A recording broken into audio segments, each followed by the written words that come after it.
কি হয়েছে? শরীর ভালো লাগছে না, একটা জায়গা দিয়ে মানে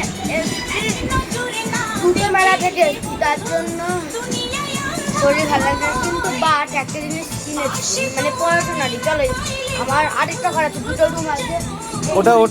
ওটা তো ভিডিও করেছো, ওটা আবার কি করার দরকার? আনবক্সিং এর ভিডিওটা করতে চাই না। চলো, এটা হচ্ছে আমার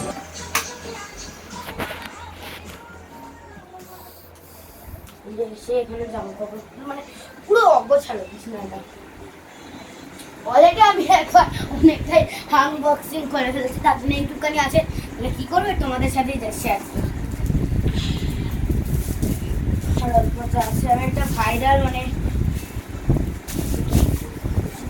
দুটো বালিশ, কারণ যখন আমি মাঝে মাঝে শুই, ওখানে আমাদের 3টে বালিশ থাকে, তখন দুটো বালিশটা নিয়ে পর চলে আসি।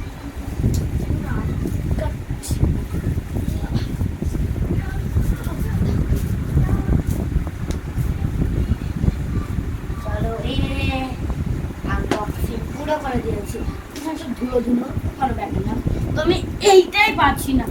ও এটা এখন হবে। আমি একবার এটাকে খুলি, চলো। হ্যাঁ, এটা খুলি, দেখি কিরকম হয়। আর আমি সুন্দরভাবে লিখতে পারি। এটার এগুলো কিন্তু মনটা ছোট, মানে যেবারে আগের মানে কিনেছিলাম সেইটা। এই যে খুলবো, এখানে পেন্সিল দেবো, হচ্ছে করবো আমার সেফটি, মানে অনেকটাই সেফ। এখানে একটু ছোট আছে, মানে শুকো থাকলে কি রবার ঢুকলে পড়ে যাবে। আর এখানেও পেন্সিলের সুবিধা আছে, এখানেও ঢুকিয়ে দিতে পারবো। কারেন্টটা শুধু টানবো এরকম ভাবে, আর পেন্সিল হারানোর কোনো চান্স নেই।